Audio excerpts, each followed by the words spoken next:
मंडळी नमस्कार, मी मिलिंद भागवत. माझ्या यूट्यूब चॅनलमध्ये आपल्या सगळ्यांचं स्वागत. छावा चित्रपट प्रदर्शित झालाय. जबरदस्त असा प्रतिसाद मिळतोय. छत्रपती संभाजी महाराजांचा इतिहास आपल्या सगळ्यांसमोर उलगडून दाखवण्याचा या छावा चित्रपटाचा प्रयत्न आहे. आणि यातले रायाजी अर्थात संतोष जुवेकर आज आपल्यासोबत आहेत आणि आपण त्यांच्याशी गप्पा मारणार आहोत. संतोष, खूप खूप स्वागत. नमस्कार, थँक्यू. सुरुवात थेट त्या प्रसंगापासून करूयात की जो मला तुझ्या कॅरेक्टरमधला प्रचंड महत्वाचा क्षण जाणवला माझ्या दृष्टीने. तो म्हणजे ते सगळं युद्ध जबरदस्त सुरू असतं आणि अचानक राज अशी जी हाक येते ना, आत्ताही माझ्या अंगावर काटा आला. आणि त्याही वेळेला माझ्या अंगावर काटा आला होता आणि क्षणभर डोळ्यात पाणी आलं होतं. संतोष, काय होता तो क्षण?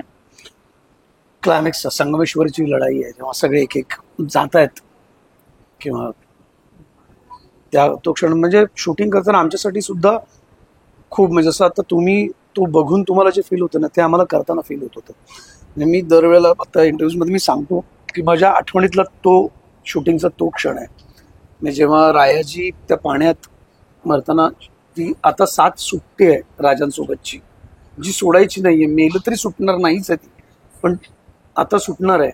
आणि त्या क्षणाला आता राजे तिथे लढतात आणि आपण जातोय ज्या भावना आहेत की आता आता राजे एकटेच आहेत, आता कसं होणार. आणि त्या क्षणाला तो एक शेवटचा मुजरा की राजा, शेवटचा मुजरा आता तुमच्या हातात आहे. आणि ती खात्री आहे की तुम्ही नेणारच. पण तरी सुद्धा राजे आता एकटे पडल्याच्या भावना आहेत ना, त्या भावना तिथे होत्या. संतोष जुवेकर कलाकार म्हणून एक या महाराष्ट्राचा, या हिंदुस्थानाचा एक नागरिक म्हणून, किंवा शिवरायांचा, छत्रपती शिवरायांचा, छत्रपती संभाजीरायांचा एक भक्त म्हणून मला ते फिलिंग्स झालेत. कारण मला असं वाटतं की मीच नाही, या सिनेमात काम करणारा प्रत्येक कलाकार ती भूमिका जगलाय. विकी कौशलपासून ते सगळे, प्रत्येक मावळ्यापासून प्रत्येक जण ती भूमिका जगलाय. मला असं वाटतं की ते जे कॅरेक्टर्स जी आहेत, ती जी महान व्यक्तिमत्व आहेत, रायाजी मालवी असो, संताजी, धनाजी असोत, ते प्रत्येक व्यक्तिमत्व आमच्या अंगात भिनलं गेलं, आमच्या अंगात आली होती. आणि त्यामुळे आम्ही काही केलंच नाही, ते आमच्याकडून झालं. क्या बात.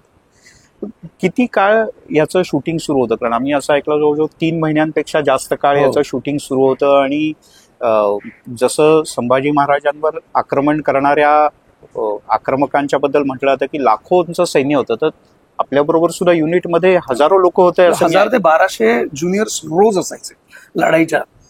जेव्हा शूटिंग करायचो, बुराणपूरची लढाई आहे किंवा त्या बाकीच्या सगळ्या लढाई आहेत, त्यामुळे प्रत्येक ठिकाणी जेवढं मोगलांचं होतं, 1000 ते 1200 हे ज्युनियर्स मोगलांचे आणि मराठी मावळे एवढे रोज असायचे, रोज.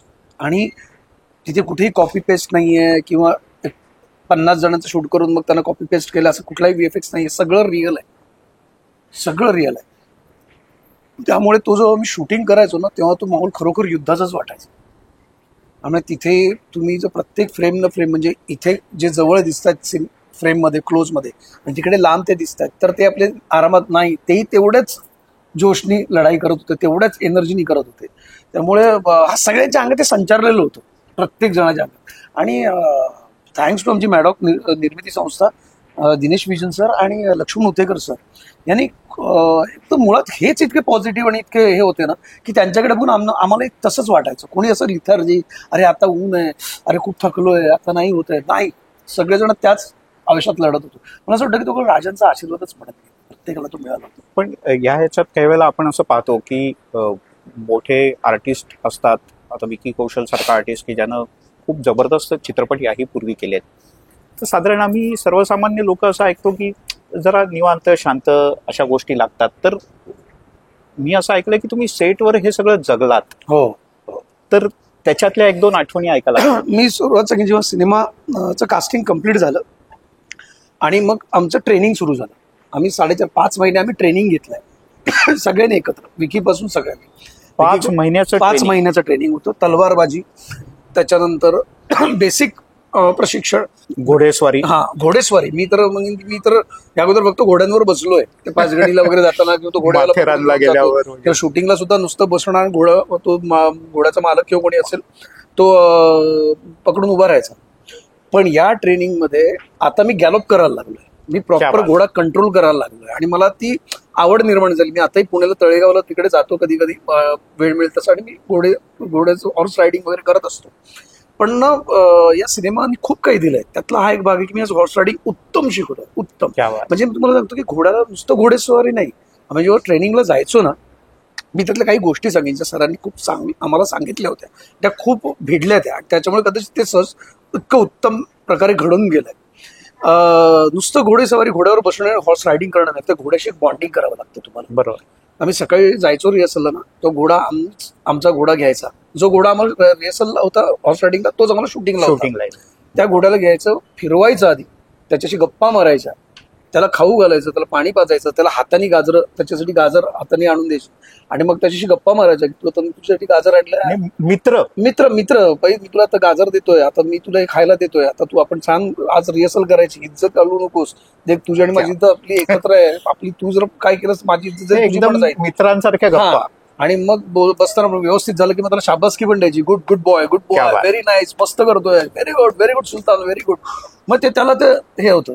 त्यामध्ये त्यांच्याशी बोलणं, नाही केवळ आम्ही घोड्यांशीच बोलायचो नाही, तर आम्हाला आमच्या वेपन्स होत्या ना, तुम्ही त्या शस्त्रांशी सुद्धा बोलत अच्छा.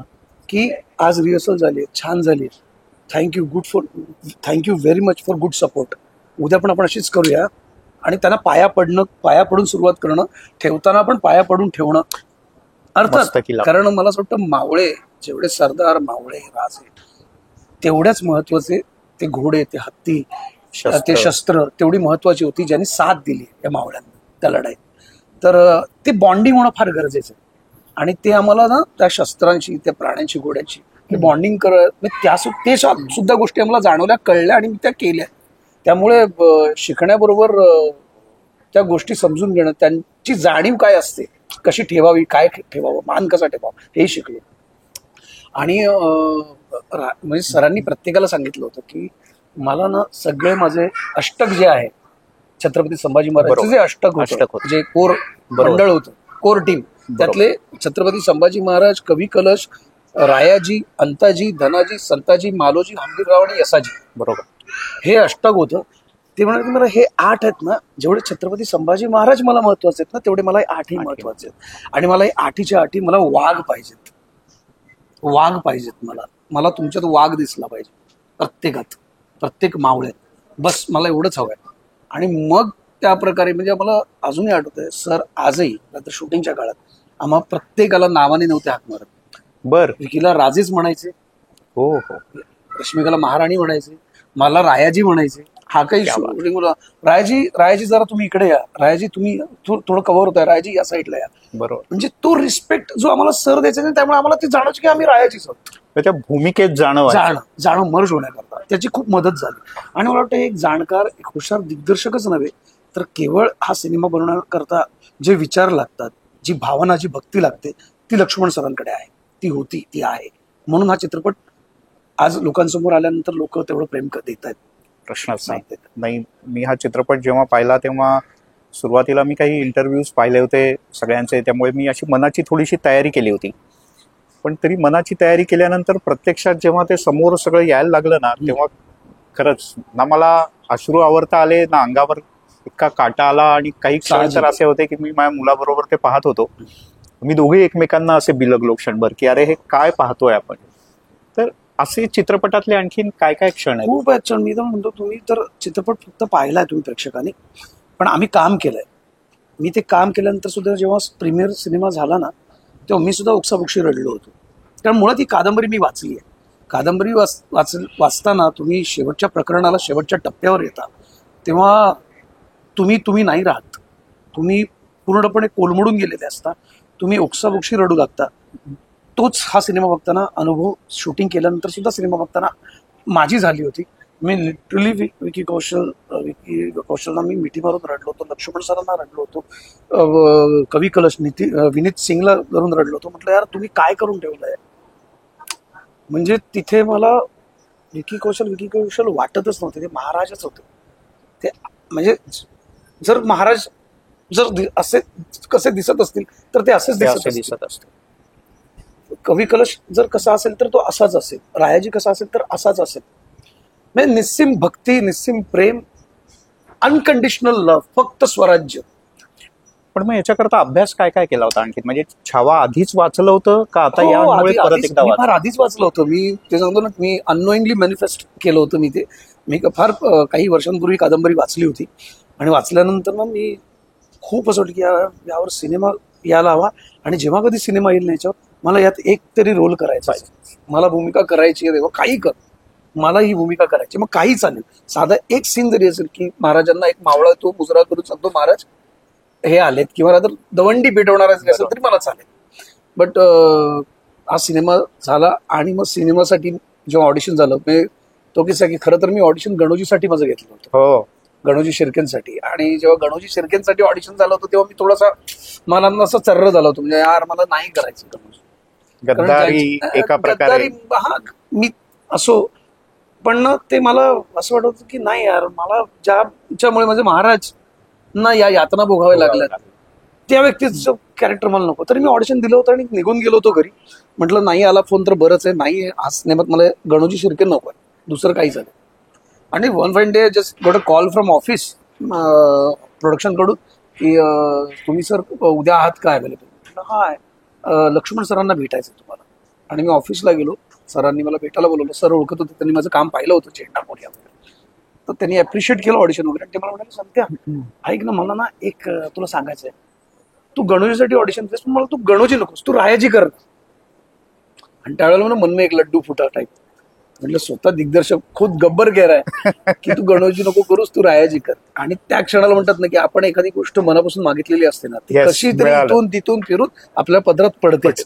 आणि त्या चित्रपटात रायाजींची भूमिका माझ्या नशिबाला आली आणि प्रयत्न केलाय, आणि ती त्यांच्याच आशीर्वादाने झाले सगळं. आणखीन काय काय, म्हणजे जसं छावा आधी वाचलं होतं त्याच्यामुळे उपयोग झाला कॅरेक्टर करताना, घोडेस्वारी, तलवारबाजी हे सगळं शिकायला मिळालं. तर अशा आणखीन काय गोष्टी त्या चित्रपटातनं, म्हणजे जसं तुझ्यासारखे अभिनेते असं कायम म्हणतात की एखादी कलाकृती केली ना की त्याच्यातनं काहीतरी मिळत असतं आपल्याला, बरोबर. तर या चित्रपटातनं काय मिळालं? मी तुम्हाला सांगू का, मुळात ना हे प्रशिक्षण जे घेतलं, तलवारबाजी किंवा घोडेस्वारी किंवा हॉर्स रायडिंग, आम्ही जे शिकलो लढाईचं प्रशिक्षण, त्याच्या पलीकडे दुसरी तयारी करण्याची गरजच नव्हती. कारण मुळात आपण या मातीत जन्माला आलेलो आहोत. आपला छत्रपती शिवाजी महाराजांचा, छत्रपती संभाजी महाराजांचा इतिहास आपल्यातल्या बऱ्याच लोकांना माहिती आहे. ती श्रद्धा, ती आपुलकी, ती भक्ती आपली सगळ्यांची त्यांच्या प्रती आहे, आणि ती कायम राहील. बरोबर. आणि ते पुस्तक वाचल्यामुळे या सगळ्या गोष्टी माहीतच होत्या. शिवाय अनेक पुस्तकातून मी या पाहिल्या होत्या, अनेक सिनेमातून मी पाहिल्या होत्या. तेव्हा माझं ते जे वेड, ते प्रेम, ती भक्ती, ती मुळात होतीच. त्यामुळे मला दुसरं काही करण्याची गरजच नव्हती. फक्त हे प्रशिक्षण घेतल्यानंतर जेव्हा मी तो पेहराव चढवला, कॉस्ट्युम, आणि जेव्हा ती पगडी मी डोक्यात घातल्यानंतर मी स्वतःला जेव्हा आरशात पाहिलं, तेव्हा मला तो मी नव्हतोच, ते रायाजीच होते. क्या बात. आणि मला वाटतं ते विचार प्रत्येक कलाकाराला, त्याला त्यांच्या त्या महाराजांप्रती असलेलं प्रेम, त्या बलिदानाची जाणीव, त्या त्यागाची जाणीव, हे असल्यामुळे आम्ही सगळे करू शकतो. पण मग आता प्रतिसाद कसा आहे लोकांचा? खूप उत्तम आहे. आणि मला ना असं सगळे आनंदाचीच गोष्ट आहे. चित्रपट आज 200 करोडच्या वर गेला वगैरे, पण मला ना जास्त आनंद याचा आहे की आज छत्रपती संभाजी महाराजांवरचा सिनेमा आलाय. आणि मी खरं तर नाही या सिनेमाला सिनेमा समजत नाही. मी असं समजतो की मॅडॉक, लक्ष्मण सर आणि आम्ही सगळी त्यांची टीम, आम्ही सगळ्यांनी महाराजांचं एक देऊळ उभारलंय. क्या बात. आणि त्या देवळात मी एक छोटीशी वीट आहे, एक छोटीशी वीट आहे एखाद्या त्या भिंतीतली, त्याचं मला भाग्य मिळालंय. आणि आज प्रत्येक जण हा सिनेमा बघतोय. लहान मुलं, मी तर सांगतो बऱ्याच वेळेला, बरेच जण विचारतात लहान मुलांना दाखवायचा का, कारण त्याच्यातला, म्हटलं दाखवायलाच हवा. हा सिनेमा इतर सिनेमांसारखा मारामारीचा नाहीये. हा सिनेमा आपल्या इतिहास आहे. या सिनेमात आपल्या महाराजांचं बलिदान आहे. ह्या ज्या लढाया आहेत, या लढाया का घडल्या, स्वराज्यासाठी का घडल्या, कशा घडल्या, कशा झाल्या, त्यात बलिदान काय काय आहे, हे आजच्या पिढीला, उद्या येणाऱ्या पिढीला कळलंच पाहिजे. आणि आज ते पोचतंय सर्वांपर्यंत. जेव्हा मी इंस्टाग्रामवर बघतो लहान लहान मुलं रडतात सिनेमा बघून किंवा शिवगर्जना करतात, तेव्हा खूप भरून येतं. असं वाटतं या प्रयत्नांचं चीज होतं. खरंच आहे, कारण ते कळलं अशा करता पाहिजे. संतोष, तू म्हणतोस ते बरोबर आहे. जर का ती तलवार नसती तर आपण नसतो. नाही, मी खरं सांगतो, आज जर हे छत्रपती शिवाजी महाराज, छत्रपती संभाजी महाराज, अनेक असे महापुरुष मोठे लढवय्ये जर आज या स्वराज्यासाठी लढले नसते, त्यांनी बलिदान दिलं नसतं ना, तर आज मी संतोष जुवेकर नाही, माझं नाव काहीतरी वेगळं असतं, तुमचं नाव काहीतरी वेगळं असतं. त्यामुळे खूप मोठे उपकार आहेत की आज आपण इथे आहोत, आपल्या स्वराज्यात आहोत, आपल्या मातीत आहोत आणि अभिमानाने जगतो. हा चित्रपट रिलीज झाल्यानंतर आईबाबांनी पाहिला तेव्हा त्यांची प्रतिक्रिया काय होती? कारण मला माहिती आहे की बाबांचा सुरुवातीला विरोध होता तुला पुण्याच्या क्षेत्रात यायला. हो, अर्थात ते विरोध होता, म्हणजे तो चांगल्यासाठीच, कोणाच्या कुठल्या आईवडिलांना भलं व्हावं असं भलं व्हावं. त्यामुळे त्यांना या क्षेत्रातलं माहित नाही, आजही त्यांना माहित नाही की बाबा या क्षेत्रात गेल्यानंतर याचं काय करिअर होणार आहे, कारण इथे तर दुसरं आपल्या ओळखीचं कोणी नाही, मग हा जाईल का तिकडे, किंवा मग आता याचं वय निघून गेलं आणि काही झालंच नाही तर मग पुढे काय करेल, या सगळ्या चिंता प्रत्येक आईवडिलाला खातात. त्यामुळे तो विरोध होता. पण अनेक सिनेमातनं आता त्यांनी आज जी काही देवाच्या कृपेने यश मिळतंय किंवा लोक ओळखतात, लोकांचं प्रेम मिळतंय, त्याचा आई वडिलांना आनंद होतोच. पण खास करून या चित्रपटाबद्दल सांगेन, आई वडिलांना, जास्त करून वडिलांना खूप आनंद झाला की तू या ऐतिहासिक सिनेमात काम केलंस आणि तू खूप नशीबवान आहेस की त्या काळी आपण जन्माला आलो नाही, पण या काळात छत्रपती संभाजी महाराजांची छत्रछायेखाली तू राहायची भूमिका करताना तिथे राहिलास, तू त्यांच्या सानिध्यात राहिलास किंवा त्या वातावरणात तू राहिलास, याचा त्यांना जास्त आनंद आहे. संतोष, तू यापूर्वी काही वेळेला सांगितलंस किंवा मी तुझ्याबद्दल जेव्हा आणखीन माहिती गप्पा सगळ्यांशी मारल्या तेव्हा असं लक्षात आलं की विक्रम गोखले तुझ्याकरता खूप खास होते आणि म्हणजे त्यांची प्रेरणा, त्यांचं मार्गदर्शन, शाबासकी, जसं आईबाबांची शाबासकी मिळाल्यावर खूप छान वाटलं. आज मला तुला हे विचारायचं की आज जर का विक्रम काका असते आणि त्यांनी असा एक शाबासकीची थाप दिली असती, काय नाही, त्यांनी असं चिरंजीव असं करून मला मिठी मारली असती घट्ट, आणि असं डोळ्यात डोळे टाकून तिची त्यांची, आणि असे पॉज घेऊन जे काय बोलायचं ते चेहऱ्यावरच आणि डोळ्यात येतं असं पाहिलं असतं आणि घट्ट मिठी मारली असती, त्याची खात्री आहे मला. आणि जसंच आपले आई वडील आहेत ना, तसंच आपण ज्यांना आदर्श समजून ज्या क्षेत्रात जातो की मला बनायचं तर यांच्यासारखं बनायचं, यांच्यासारखं काम करायचं, आज त्याच व्यक्तींबरोबर काम करताना किंवा त्या व्यक्तींकडून शाबासकी मिळताना जे वाटतं ना ते फार वेगळं आहे, फार वेगळं आहे. मिळणाऱ्या त्या पैशांपेक्षा कितीतरी पटीने मोलाचं आहे. एक वेगळा प्रश्न असा आहे याच्याबद्दलचा खरं तर थोडा, आधी तू मराठीमध्ये ज्या ज्या प्रकारचं काम केलंय संतोष ते खूप वेगळ्या प्रकारचं आहे, वेगळ्या धाटणीचं आहे, आणि हे काम खूप वेगळ्या धाटणीचं आहे. म्हणजे नाही म्हटलं तरी त्या भूमिकेत एक पावित्र्य आहे, भूमिकेत एक शौर्य आहे, एक इतिहास, पुढच्या पिढ्या इतिहास पाहतील किंवा समजून घेतील ते तुम्ही या छावामध्ये दाखवलेल्या युद्धाच्या माध्यमातून समजून घेतील की काय झालं होतं युद्ध, आणि त्या सगळ्याचा तू भाग आहेस. तर त्याचा तुझ्यावर नंतर आयुष्यावर तुझ्या काय काय परिणाम झाल्याचं जाणवत आहे तुला? मी बघितल्याने मला आजही मी असे प्रसंग आठवले ना की मला काटा येतो अंगावर. तर तू तर ती भूमिका जगलायस. अर्थात, म्हणजे तुम्हाला खरं सांगू का, आता हा सिनेमा केल्यानंतर किंवा या सिनेमानंतर जे प्रेम मिळत आहे मला, माझ्यापेक्षा माझ्याकडून साकारल्या गेलेल्या रायाजींच्या भूमिकेला जे प्रेम मिळत आहे, त्यामुळे कलाकार संतोष जुवेकर म्हणून एक दडपण आहेच की यापुढे. पण मी ना खूप प्रामाणिकपणे सांगतो, काही झालं तरी आम्ही शेवटी कलाकार आहोत, आम्हाला वेगवेगळ्या भूमिका करायला मिळतात, त्या मला कराव्या लागणार आहेत, आणि हा आमचा कलेचा भाग जरी असला तरी तो व्यवसायाचाही भाग आहे. त्यामुळे यावर पैसे मिळून घर चालवणं हा एक जबाबदारीचा भाग आहे. त्यामुळे मला काही भूमिका कराव्या लागणार आहेत, पण अर्थात यापुढे भूमिका करताना मी नक्की काही प्रमाणात त्याचा विचार करेन की कुठली तरी खांद्यावर जबाबदारी आहे. बरोबर. एक वेगळा प्रश्न असा विचारायचा आहे की याच्या पूर्वी जे हिंदीमध्ये काही चित्रपट आले होते, मग राणा प्रतापांच्यावर असेल किंवा शिवाजी महाराजांच्या बद्दल असेल किंवा अन्य ऐतिहासिक चित्रपट, तर त्याच्यात एक मला असं जाणवलं की समजा राजस्थानमध्ये, बिहारमध्ये किंवा अन्य राज्यांमध्ये ना त्या ठिकाणची जनता ज्याचे संदर्भ आहेत ती एखाद्या वादग्रस्त गोष्टीनंतर खूप आक्रमक होते. त्या मानाने आपण महाराष्ट्रात सगळेजण समजून घेतो, ऐकून घेतो. तर काही वेळेला आपल्या मराठी कॅरेक्टरच्या बद्दल काही वेगळं सादरीकरण होतं किंवा अशा प्रकारच्या चर्चा सेटवर व्हायच्या का की हे असं नसेल त्यावेळेला, किंवा हे असं असेल कदाचित, हे असं करायला पाहिजे होतं, किंवा असं केलं तर जास्त चांगलं दिसेल, किंवा ही त्या जुन्या पिक्चरमध्ये, कोणाचं नाव घेण्याचं कारण नाही, पण जुन्या पिक्चरमध्ये ही चूक झाली होती, अशी चूक करायला नको, अशा चर्चा झाल्या? नाही, चूक म्हणण्यापेक्षा काही गोष्टी सुटून जातात, राहून जातात. कारण हा एवढा मोठा इतिहास, एवढं मोठं बलिदान जे आहे हे अडीच तासात त्या सिनेमात दाखवणं कठीण आहे ना. शक्यच नाही. त्यामुळे आणि शेवटी कुठली गोष्ट कुठे परफेक्ट नसतेच, कुठेतरी गालबोट लागतं. शेवटी माणूस आहे, आम्ही काही देव नाही होतो.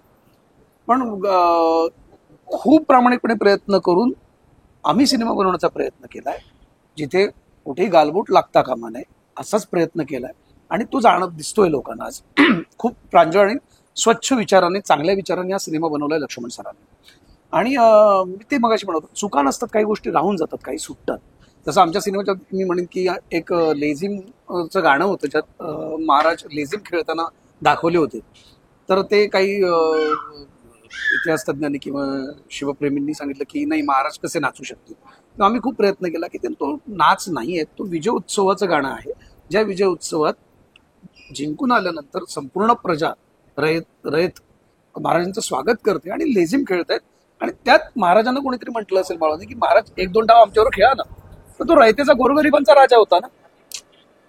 ते देव आपल्यासाठी दैवत जरी असलं तरी एक मानवरूपी होतं. त्यांनाही भावना होत्या, जसा त्यांना राग होता, दुःख होतं, तसं आनंदही होता. त्यामुळे लेझिम खेळताना दाखवणं आम्हाला तरी काही वावगं वाटलं नव्हतं. पण तरी सुद्धा हा विचार जास्त महत्वाचा वाटतो की लेझिमचा 1-2 मिनिटाचा तो त्या गाण्यापेक्षा मला जो हा इतिहास आहे, जे बलिदान आहे, ते जास्त महत्वाचं आहे. ते पोहोचणं जास्त. संतोष, या चित्रपटात म्हणजे जसं मराठी माणसं खूप आहेत आणि मराठ्यांनी या देशाच्या करता जे केलं, हिंदुस्थान करता जे केलं, हिंदवी स्वराज्य निर्मितीत त्यांचं जे योगदान राहिलं, त्याच्याबद्दलच्या तर गोष्टी आहेत. पण जसं रश्मिका मंदाना आहे, तर विकी कौशल, तर त्याला खूप चांगलं मराठी येतं. म्हणजे मी एका इंटरव्ह्यू मध्ये तर ऐकलं की त्याने म्हटलं की मला मराठीतच जास्त मार्क असायचे हिंदीपेक्षा शाळेत. तर रश्मिका मंदानाचा या सगळ्या चित्रपटाच्या रोल आणि त्या निमित्तानं छत्रपती शिवाजी महाराज, छत्रपती संभाजी महाराज यांच्याकडे पाहणं, त्याविषयीच्या चर्चा, हे कसं राहिलं सेटवर? रश्मिका मंदाना सरांनी सांगितलं की त्यांनी जेव्हा ठरवलं होतं, तर रश्मिका मंदाना त्या येसुबाईंच्या भूमिकेसाठी, आज तिचंही खूप छान कौतुक होत आहे. तिच्या डोळ्यात एक इनोसन्स आहे, एक निष्पापपणा जो असतो ना. आणि त्याच्यानंतर मग केवळ जे महाराजांच्या नजरेत होतं तेच येसुबाईंच्या नजरेत होतं. मैं सिनेमा डायलॉग है ना की मैं अपने सखी हमेशा अपने श्री के मन में रहती है. तो म्हणजे इतकं कनेक्शन, इतकं ट्युनिंग ना, की काही बोलायच्या आधीच येसुबाईंना कळे की महाराजांना काय म्हणायचं. सो ते इक्वेशन, ते दिसणं फार छान होतं. आणि ती केमिस्ट्री छान दिसली आहे विकी आणि रश्मिकाची. आणि रश्मिकाने सुद्धा खूप छान तिच्या डिक्शनवर काम केलंय हिंदीसाठी. आणि दुसरं म्हणजे की आपला सिनेमा आता ग्लोबल होण्याकरता हे दोघे आता ग्लोबल स्टार्स आहेत. त्यामुळे त्यांना घेऊन हा सिनेमा करणं, कारण आज सिनेमा विकी कौशल म्हटलं नॉर्थ किंवा रश्मिका म्हटल्यावर साऊथ लोक धावून बघायला जाणार आहे. आणि तो चांगलाच व्ह्यू आहे की वाईट काय. तर त्यामुळे मला वाटतं जे काय कास्टिंग आहे ते ऍप्ट आहे. बरोबर. पण सेटवर अशा सगळ्यांच्या चर्चा व्हायच्या, शिवाजी महाराज, संभाजी महाराज यांचे चरित्र, किंवा कुठल्या गड किल्ल्यांवर गेलाय का, किंवा आता तुम्ही असं सगळ्या टीमने मिळून काही प्लॅन केलाय का? जसं काल आग्र्याला विकी कौशल गेला होता. आम्ही जातोच सगळेजण. आणि मी याच्या आधी बऱ्याच वेळेला अनेक ठिकाणी असं काही ठिकाणी मी सामील झालोय अशा अनेक कार्यक्रमात. पण आज या प्रमोशनच्या निमित्ताने अनेक ठिकाणी जाणं झालं ना. आता कालच विकी कौशल रायगडावर गेले होते, आग्र्यालाही गेले होते. हो. त्यामुळे तिथे जाणं होतच आहे. आणि आता कसं आहे ना, पुस्तक आपण वाचतो, आपण एक आता एक कलाकृतीमध्ये आपण एक सहभाग घेतला, मी ऍक्टर म्हणून काम केलं. त्यामुळे ना आता ते आणखीन बूस्ट झाल्यात, त्या भावना आणखीन जास्त वाढल्यात, जास्त प्रमाणात त्यात तीव्र झाल्यात. ती आपुलकी, ती प्रेम आणि ती जाणीव जास्त तीव्र झाली. आणि हे उत्तम आहे, ही व्हायलाच हवी, प्रत्येकाची व्हायला हवी. आणि आम्ही सेटवर असायचो तेव्हा अर्थात आमच्या गप्पा वगैरे व्हायच्याच, नाही असं नाही. पण ना मी तो प्रसंग सांगतो. पहिल्याच दिवशी विकी कौशल जेव्हा आले ना, आम्ही पण त्यांना राजेच म्हणायचो.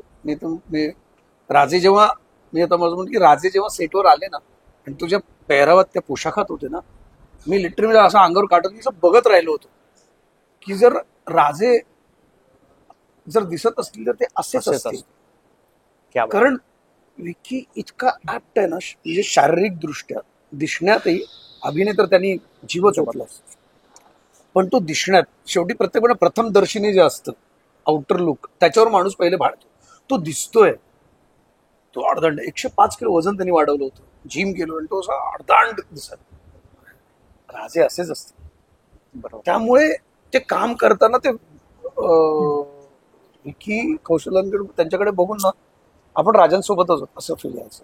त्यामुळे वातावरण खूप छान होतं, वातावरण निर्मितीच उत्तम होती सेटवरची. क्या बात.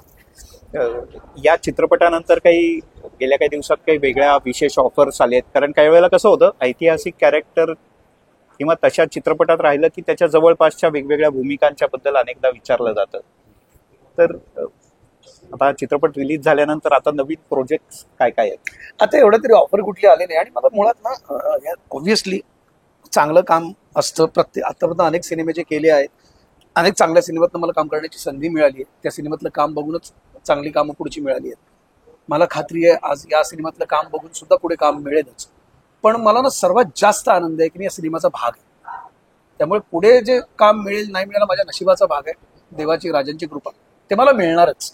वाईट काही होणारच नाही. मला आता तर एवढी खात्री आहे ना की या सिनेमाचा भाग होणार, इतका मी नशीबवान आहे ना, तर माझ्या आयुष्यात सगळं चांगलंच होणार. फक्त आता सिनेमात अजून ऑफर नाही आली मला, मी अजिबात त्याची वाट पाहत नाही. मी माझं काम करत राहतो. तशी पूर्वी कधी तू फार पाहिली नव्हती? नाही, जे शेवटी काय किती तुम्ही तुमचे प्रयत्न करत राहा. फक्त प्रयत्न, ते स्ट्रगल, ते प्रयत्न हे ना चॅनल झाले पाहिजे, ते प्रॉपर झाले पाहिजे. ते प्लॅन करून स्ट्रगल करा. आपण कुठलेही काय म्हणतात बेपरवा स्ट्रगल करण्याला सुद्धा काही अर्थ नाही. तुम्हाला स्ट्रगल सुद्धा प्लॅन करावा लागतो की काय करायचंय, कुठे करायचंय, किती करायचंय, कसं करायचंय, हे प्लॅन असलं पाहिजे. त्यामुळे त्याप्रमाणे ते मी करतोच आहे, ते कायम करतच राहील.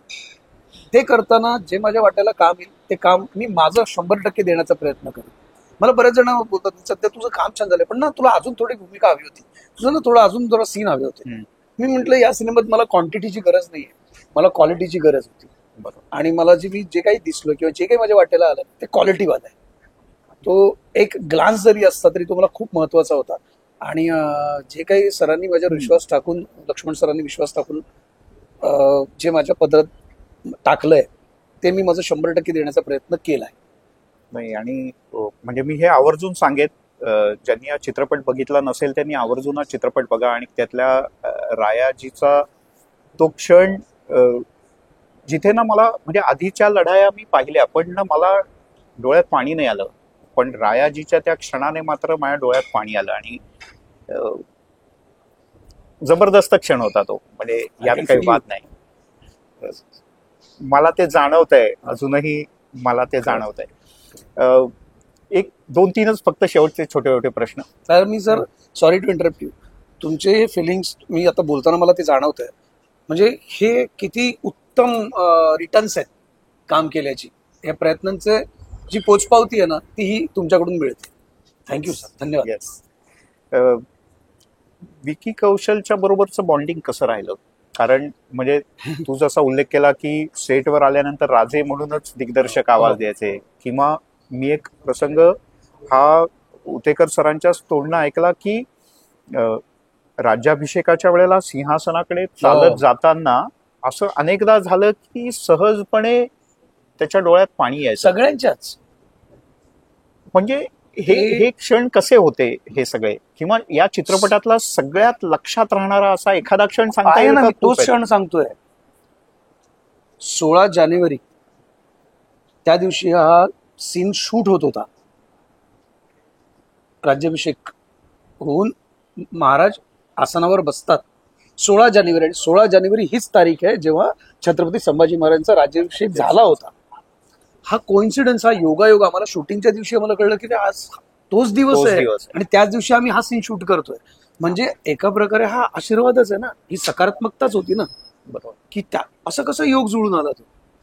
आणि त्यावेळेला जो सेट उभारला होता तो, जेव्हा सेट आणि शूटिंगच्या अगोदर मी पहिल्यांदा सेटवर गेलो ना, ते बघूनच भव्य दिव्य तो असं बघूनच असं भरून आलं होतं. आपण एखादी चांगली कलाकृती बघताना आपल्या डोळ्यात पाणी येतं बघ. खरं, छानसं पेंटिंग पाहिलं किंवा कोणी एखादा छानसा गाऊन केला तर आपसूक आपल्याला डोळ्यात पाणी येतं. ते भरून आल्यासारखं असतं. ती दाद असते, ती दाद होती. मग असं डोळ्यात पाणी होतं. आणि ते सिंहासन, तो जेव्हा सीन होता आणि जे म्युझिक वाजत होतं आणि ज्या पूर्ण पेहरावात राजे येतात आणि आम्ही सगळे उभे आहोत. मला आजही की असं जाणवतं आणि असं जवळून ते जातात. मला असंच असेल ना, त्या काळी या लोकांनी असं पाहिलं असेल इतक्या जवळून ना राजांना सिंहासनावर. मी ज्या लोकांनी याची देही याची डोळा पाहिलाय महाराजांना गादीवर बसताना, आणि जे शब्द आहेत की आओ पधारो शंभूराजे, ये देवो का है ये आसन, देवो का है ये सिंहासन, देवो का है हा. ये सिंहासन. आणि जिम्मेदारी बरा. म्हणजे एक राजा झाल्यानंतर आता केवढी मोठी जबाबदारी आहे.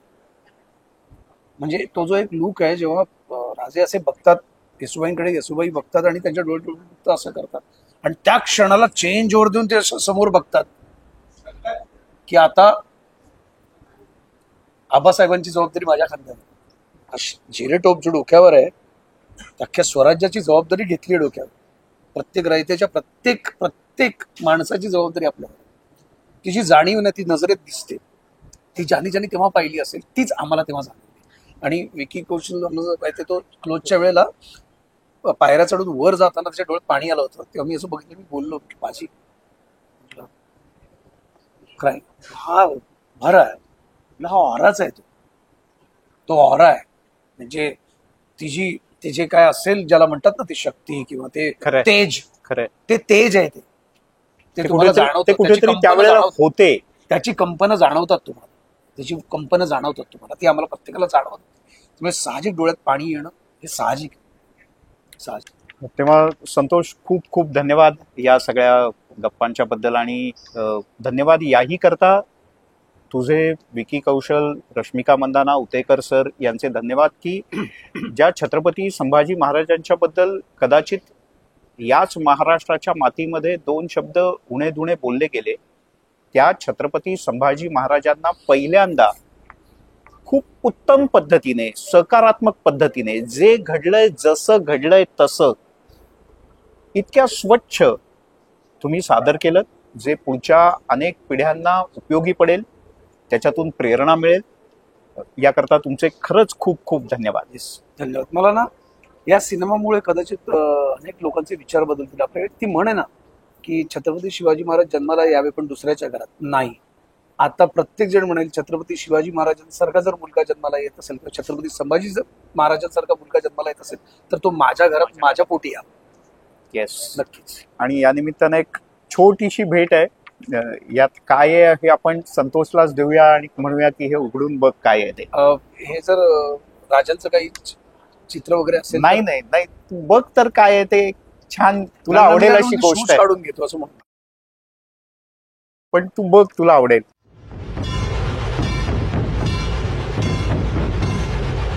धन्यवाद. क्या बात है. Thank you so much. येस, ही भूमिका तुझ्यामुळे आमच्या कायमच लक्षात राहील, स्मरणात राहील, आम्हाला प्रेरणा देत राहील. याकरता खूप खूप धन्यवाद. आमच्याशी मोकळ्या गप्पा मारल्याबद्दल पुन्हा एकदा मनापासून आभार. Thank you so much. धन्यवाद. जय शिवराय. जय शिवराय.